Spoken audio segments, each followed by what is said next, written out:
Boa noite, bem-vindos ao Momento Antagonista com Cláudio Dantas, 5 de novembro, terça-feira, vamos às notícias. Nós tivemos aí Polícia Federal nas ruas mais cedo, já vou falar disso, e também a apresentação do pacote, do novo pacote aí econômico do Paulo Guedes, né, que traz uma série de medidas, um novo pacto federativo e uma série de outras medidas de desvinculação, de investimento, de responsabilidade fiscal. Então, ele apresentou, quer dizer, o próprio Jair Bolsonaro, junto com o Guedes, junto com o Onyx Lorenzoni, eles levaram essa proposta ao Davi Alcolumbre, presidente do Congresso Nacional, presidente do Senado, presidente do Congresso Nacional, levaram num ato formal, solicitando justamente a viabilidade disso, né, que o debate seja colocado logo, que isso seja colocado logo em tramitação. Você tem aí pelo menos umas seis propostas, né, você tem 5 PECs que vão para o Senado, PECs que vão para a comissão mista e também projetos de lei. E tudo isso vai tramitar de forma conjunta, de forma paralela, mas de forma autônoma, o que facilita muito o debate, né? Diferente de você pegar uma proposta que contemple tudo e ela acabe aí sendo tesourada, sendo dilapidada dentro do Congresso, né? Sendo até muitas vezes aí completamente desvirtuada. Então você tem aí PECs que vão correr de forma paralela, com discussões então autônomas para cada uma. Então nós vamos acompanhar isso, obviamente, porque tem um impacto aqui, a previsão é de um impacto de pelo menos mais 400 bi para investimento, né, de estados e municípios em 15 anos. Então isso vai realmente dar força para a federação, que hoje ela não existe na prática. Você tem inclusive estados, municípios que não tem nem receita, né? Outros municípios aí, inclusive há proposta até de fusão de municípios. Você tem grandes estados quebrados, você tem milhares de municípios quebrados, a própria União que não quebra só porque fica rolando dívida, mas é uma bola de neve também. Isso precisa ser detido, quer dizer, é um ciclo que precisa ser parado, paralisado e acabar, né, para que você realmente saia do ciclo vicioso e passe para um ciclo de desenvolvimento. Então, o Guedes, depois deu uma coletiva tarde, a gente fez a cobertura em tempo real dessa coletiva, em que ele explicou com detalhe não só as propostas, mas também a situação atual. Então, nós depois pegamos o paper dessa apresentação, que é uma série de slides bastante sintéticos e didáticos, e disponibilizamos no site para que vocês possam ver com calma depois. Eu não vou poder aqui ficar repetindo isso, né? Mas está disponível no site o Plano Mais Brasil, que prevê justamente mais investimento, menos dívida. 400 bi em 15 anos, 50 bi para investimentos em 10 anos apenas na PEC emergencial, que é uma das PECs que está prevista, né? 220 bi hoje estão parados em fundos que vão ser usados para abater juros da dívida pública, né? Então, realmente aí são medidas que, é claro que vão gerar discussão, algumas medidas polêmicas, nem todas elas vão agradar, mas são medidas aí realmente ousadas e que têm tudo para ter um efeito prático importante para que o país realmente mude, né? Mude a sua trajetória. Então aí, pra vocês terem uma ideia, né? O Brasil já gastou só em 2018 pagamentos de juros 379 bilhões. Né? E essa conta, em 12 meses, chegou a 540 bilhões. Não é à toa que nós temos aí uma dívida pública que ela está explodindo. Então, gente, não tem jeito. Você tem um problema de endividamento que você não consegue sair, você tem despesas obrigatórias que elas só aumentam, então cada vez você tem menos recurso para investir naquilo que interessa para a população, que é educação, saúde, infraestrutura, né, e todos os outros serviços que são tão necessários, né, e para os quais a gente paga os nossos impostos. Também está dentro aqui dessa proposta as privatizações. Inclusive hoje o presidente ficou de assinar justamente a privatização, o decreto de privatização da Eletrobras, né? E vamos então nesse caminho. Vamos nesse caminho que eu acho que a coisa vai bem. Bom, a gente teve mais cedinho, a gente reproduziu, porque eu comentei ontem aqui, assim, nesse plano, né, ainda no noticiário econômico, vamos dizer assim, o Bolsonaro assinou a MP que quebra o monopólio da Casa da Moeda. Muita gente aí está insatisfeita com isso, especialmente os militares, que acham que tem aí uma questão de soberania que precisa ser debatida. Mas, enfim, MP já está assinada, isso agora vai para o Congresso para ser convertido em lei. Né? Então, quebra o monopólio da Casa da Moeda, a fabricação de papel moeda, moedas metálicas, cadernetas de passaporte, pressão de selos fiscais, de selos postais, fiscais federais e etc. Tá? Segundo o ministro-chefe da Secretaria-Geral, Jorge Oliveira, o objetivo é reduzir os custos de fabricação. Bom, vamos às notícias. Sabe aquele projeto do Moro? Que a gente está falando de várias coisas boas, né, do governo. O pessoal estava reclamando comigo aí. Você não dá tempo para falar? Falo sim. Projeto do Moro em Frente Brasil, né, o projeto piloto do Moro, né, que está sendo aplicado aí em 5 cidades, simplesmente reduziu já o número de assassinatos em 47%. Em 4 dessas cidades, os homicídios caíram da seguinte maneira: 73% em Ananindeua, 73%, 59% em Goiânia, 25% em Paulista e 11% em Cariacica. Só em São José dos Pinhais houve aumento da criminalidade, segundo os dados divulgados aí. É preciso rever, ver a falha e corrigir. Mas, se de 5, 4 você teve uma média de redução aí de assassinatos de 47%, o caminho é esse. Nós, mais cedo, ontem eu havia comentado o pedido de rescisão que o Aras fez do acordo de colaboração premiada da dupla, né, dos Batistas, dos irmãos Batistas, Joesley e Wesley Batista.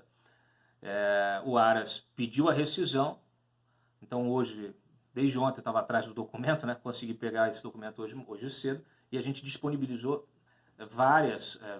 disponibilizou o documento na íntegra e também explorou as alegações, as justificativas, né, a análise feita pelo Augusto Aras para rescindir esse acordo de colaboração premiada, acordo polêmico, né? Polêmico, assinado lá na época do Rodrigo Janot. Então, o que ele fala, por exemplo, aqui? Que a delação não fez cessar um modo de vida criminoso dos irmãos Batista. Eles falam que o acordo de colaboração também é um locus onde o colaborador confessa suas práticas, compromete-se a cessá-las e, dali por diante, porta-se com respeito às leis e às regras. Trata-se de um compromisso ético, após refletir sobre a reprovabilidade de seu comportamento, afastar-se do estilo de vida até então adotado, e nesse sentido o acordo de colaboração tem por finalidade ser um espaço de redenção para o colaborador, o que não aconteceu, né? Então, ele diz que o MPF não pode persistir numa relação contratual travada com pessoas que demonstram, por mais de uma vez, que o conteúdo ético e moralizador do acordo de colaboração não é capaz de fazer cessar o seu modo de vida criminoso, de arrefecer o seu ímpeto por lucro fácil. Sentou o cacete. Então, disse também que a própria delação foi marcada por traços de deslealdade de rara gravidade. O que ele diz? Que a PGR deparou-se com evidências de uma situação constrangedora, marcada por traços de deslealdade de rara gravidade, onde os então colaboradores cooptaram um procurador da República, ex-integrante da Lava Jato, né, Marcelo Miller, para lhes auxiliar na negociação de colaboração premiada, que viria a ser firmada no futuro. Esse fato restou evidenciado, então, né, que os batistas fizeram uso privilegiado de informações. Segundo ele, no acordo de colaboração premiada não há espaço para espertezas, ardis e trapaças, na exata medida em que estas não são aptas a conviver com a necessária cooperação, lealdade e confiança mútua que devem reger as relações entre as partes acordantes. Então, eu sugiro que esse entendimento seja aplicado a diversas outras delações da Lava Jato, firmadas pela PGR, pelo Rodrigo Janot, Sérgio Machado e outras tantas que eu lembro aqui, aquele Cleto, tem várias outras. E também lá na primeira instância. Isso eu digo por quê? Porque eu mesmo investiguei coisas que ficaram de fora da delação e que eram indícios claríssimos de crime cometidos por eles. Então, quando você pega, por exemplo, ontem eu comentei a história lá do Jorge Luiz, né? Aí, de repente, você começa a pegar um fio de um novelo que pode puxar o sócio do Lulinha. Eu sei que o Jorge Luiz não entregou o Jonas Suassuna nesse esquema.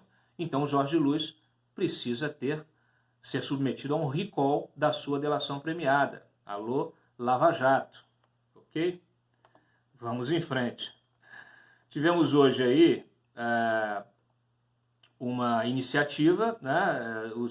A gente vem acompanhando o recolhimento aí de assinaturas, né, de senadores. Então, 42 senadores assinaram uma espécie de uma carta, espécie de um abaixo-assinado, apoiando a manutenção do entendimento do STF sobre a prisão após condenação em segunda instância, e entregaram este documento agorinha, entregaram esse documento ao Dias Toffoli.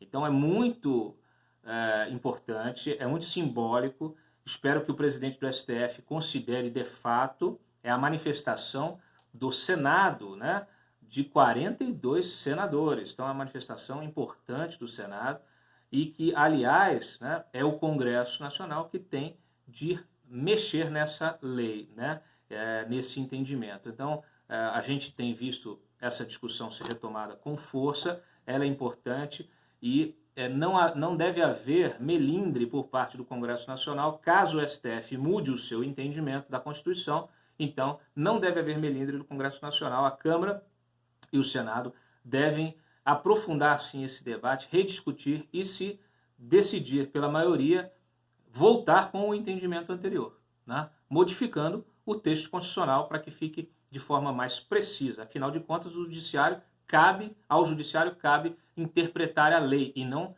fazê-la. Quem faz é o legislativo. Aí é o seguinte, nessas 42 assinaturas, o pessoal sentiu falta da assinatura do Flávio Bolsonaro. Óbvio, né? E aí ele fez um videozinho dizendo que está viajando, mas que é a favor, sim, da prisão em segunda instância. Deixo aqui o registro público e oficial da minha posição favorável à prisão em segunda instância. Fecha aspas. Ninguém anexou o vídeo à carta, mas, enfim, manda um WhatsApp, alguém manda um WhatsApp lá para o Dias Toffoli, o próprio Flávio manda um WhatsApp com o seu vídeo lá para o Dias Toffoli e considere aí mais uma assinatura aí, ainda que virtual. Aliás, com tanta coisa virtual hoje em dia, né? Podia assinar, digitalizar, enfim. Nós temos aqui algumas coisas importantes que aconteceram no dia que eu já vou entrar. Que eu vou começar pelo fim, né? E vou terminar pelo começo. Eu queria dizer o seguinte, ontem nós tivemos o pedido de impeachment do Bolsonaro, apresentado pelo Instituto Anjos da Liberdade. Eu comentei aqui, falei assim, olha, é complicado esse negócio aqui, assim, essa ONG aqui, o que é essa ONG? O que essa ONG quer? Representa quem? Né? A gente sabe, é uma ONG de advogados que atendem membros das facções criminosas. Aí a própria Flávia Frois, que é a presidente desse instituto, ela não esconde isso de ninguém. Ela inclusive deu entrevista aí, fizeram o perfil dela, etc. e tal, dá entrevista para revistas estrangeiras. E ela não escondeu de ninguém, na verdade não escondeu de ninguém, inclusive que fez aí um acerto entre o PCC e o Comando Vermelho naquela ação contra a portaria do Sérgio Moro, tá certo?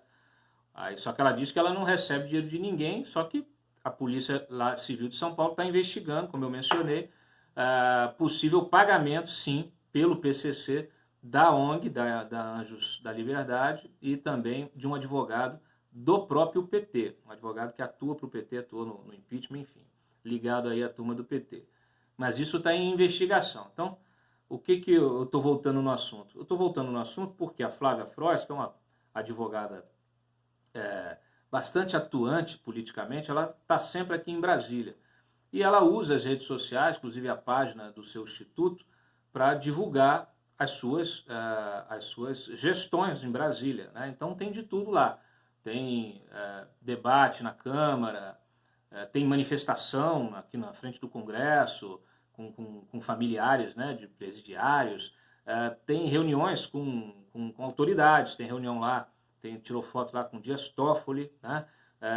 Tem congresso que ela faz, que ela organiza, que ela coordena, junto com advogados, inclusive advogados conhecidos, né, da Lava Jato, Cacai, Alberto Toron que foi o responsável pela tese aí que anulou a primeira sentença da Lava Jato com a história das alegações finais, né? Então a gente pegou esse álbum, né, que ela disponibilizou no Facebook e transpôs isso para uma matéria para mostrar justamente aí vamos dizer assim, essas relações, né? Inclusive que ela não esconde, ela faz questão de expor nas redes sociais as relações com os poderosos de Brasília. Essa que é a presidente da ONG, que agora já era contra o Bolsonaro, o Moro agora está contra o Bolsonaro também, está querendo até o impeachment do Bolsonaro. Aliás, tem lá também foto dela participando de Ele Não, daquelas manifestações na época da campanha. Enfim, eu só acho engraçado isso tudo, é você ter realmente representação política, criminoso tendo representação política. Eu acho que isso é uma coisa que precisa ser debatida em algum momento, né? Porque uma coisa é representação nos autos, né? Outra coisa é representação política. Acho que é preciso ter um limite para certas coisas, né? Porque senão você ultrapassa algumas linhas. Notícia: Receita readmitiu os auditores fiscais que foram afastados, né, daquela investigação do Gilmar. Uma medida de força tomada dentro daquele inquérito inconstitucional que está como relator o Alexandre de Moraes, aberto pelo Dias Toffoli, e que apurava, então, esses auditores apuravam, né, tinha um procedimento, atuaram num procedimento que apurava suspeitas de irregularidades envolvendo o Gilmar e a sua mulher, a advogada Guiomar Mendes. Aí o Sindifisco entrou com uma ação contra para readmitir os caras, porque não houve nada que justificasse o afastamento deles. Então eles foram readmitidos aí agora por decisão judicial. Fica aí o registro dessa notícia, tá? Vou registrar também uma outra notícia aqui importante, que é o seguinte: os milicianos aí que estão presos, né, supostamente acusados, né, na verdade, de envolvimento no assassinato da Marielle Franco, prestaram depoimento ao Ministério Público. Nós pegamos cópia desse depoimento e publicamos. E o que tem interessante aqui é que é o seguinte: o tal do Elcio Queiroz, que é o motorista que dirigiu o carro, né, aquele que entra, que pede para entrar no condomínio do Bolsonaro, que criaram essa confusão toda, ele, no depoimento, ele fala, ele é questionado sobre o fato de ter pesquisado na internet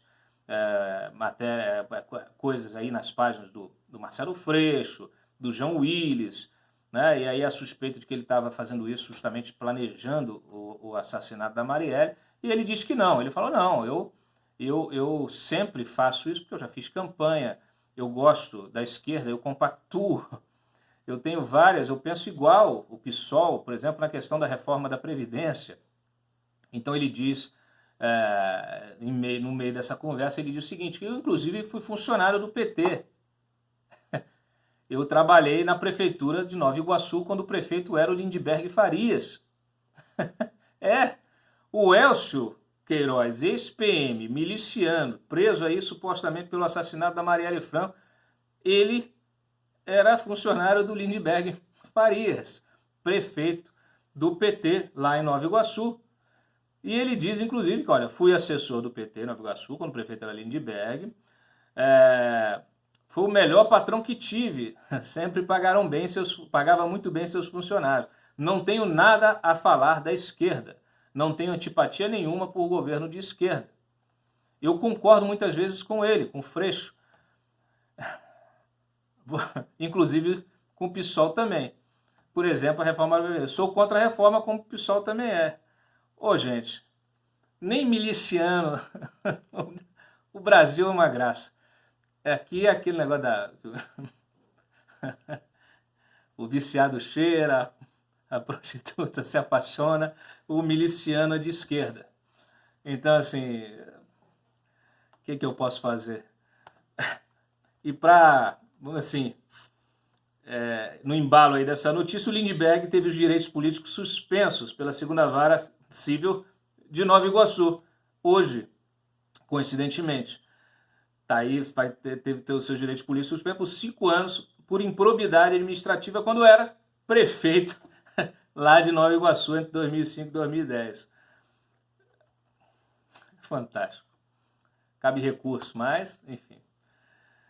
Olha, legal, tudo bem. Antes de finalizar, eu vou aqui dizer só que o desembargador Leandro Poulsen, como acabei de publicar no site, revisor da Lava Jato, concluiu seu voto no processo do sítio de Atibaia, liberou para ser pautado. Então, assim, nas próximas semanas, provavelmente teremos uma sessão para julgar as preliminares da defesa do Lula no caso do sítio de Atibaia. O que é isso, Cláudio? É o seguinte, eles estão alegando uma série de nulidades, né? O Gebran Neto, que é o relator, chegou a tentar convocar uma sessão para debater uma dessas preliminares, que era justamente das alegações finais em função da decisão do Supremo do caso do Ademir Bendinho, né? Então, aplicar isso, já anular a sentença e refazer a fase final das alegações finais. Aí a defesa do Lula falou, não, vocês estão querendo enganar a gente quer anulação do processo inteiro. Então tem que suspender esse julgamento aí, que se for julgar uma preliminar, tem que julgar todas as preliminares. Quer dizer, todas esses pedidos de nulidade serão julgados, então, de uma forma conjunta nesse julgamento que já está para ser convocado. Assim que tivermos a data, vocês vão saber em primeira mão aqui no Antagonista. Aí é o seguinte, Polícia Federal nas ruas hoje, Fachin autorizou uma operação que apura compra de apoio do MDB. Vocês já ouviram essa história 1 milhão de vezes, né? Essa história foi contada justamente na investigação lá da JBS, na delação da JBS, e a JBS ela diz que pagou 40 milhões a senadores do MDB para apoiar a campanha de Dilma Rousseff, tá? Isso lá em 2014. Então, 40 milhões. Isso foi autorizado pela Dilma, a Dilma estava ciente, todo mundo estava ciente, Guido Mantega participou disso, isso envolveu o Renan, Valdir Raupp, Eunício Oliveira, uma série de pessoas. Então, para vocês terem uma ideia, foram intimados hoje 40 pessoas a depor sobre justamente a operação de compra dos senadores do MDB pelo PT com dinheiro da JBS. Então, a Dilma Rousseff foi intimada, o Lula foi intimado, né? O Renan foi intimado, Guido foi intimado, vários outros. Tem a lista completa lá, não vou ficar repetindo, enchendo o saco de vocês. O interessante disso é que a Polícia Federal chegou a pedir a prisão. A Polícia Federal chegou a pedir a prisão da Dilma. Mas o vice-PGR não deu, disse que não era necessário.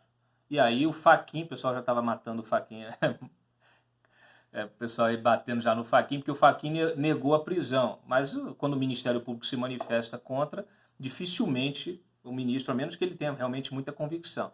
No caso do Fachin já não se esperava isso em relação a Dilma. Então ficou mais fácil para ele, o Ministério Público, o PGR, o vice-PGR se manifestou contra as prisões, então o Fachin simplesmente rejeitou os pedidos de prisão da PF. Então, e estava todo mundo nessa brincadeira aí, prisão temporária do Guido Mantega, do Vital do Rego e do Eunício Oliveira e do Valdir Raupp, além da prisão da própria Dilma Rousseff. Mas, infelizmente, ninguém foi preso, tá todo mundo solto, só foram intimados, então poderão prestar aí o seu depoimento dentro dessa investigação desses 40 milhões aí que foram supostamente pagos para que o PMDB, então PMDB, hoje MDB, apoiasse a campanha de Dilma Rousseff. É sempre assim, é tudo na base, né, da grana, do vil metal.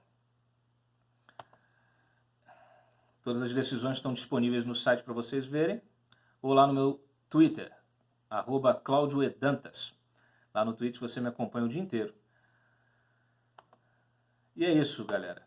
A operação também mirou alguns intermediários, né, do pagamento dessa propina, então foram coletadas provas, foram feitas busca e apreensão em escritórios de advocacia, e também num instituto de pesquisa, tá certo? É isso aí. Muito obrigado a todos pela audiência. Não deixem de compartilhar e curtir o vídeo. E eu vejo vocês amanhã em mais um Momento Antagonista com Cláudio Dantas. Tchau.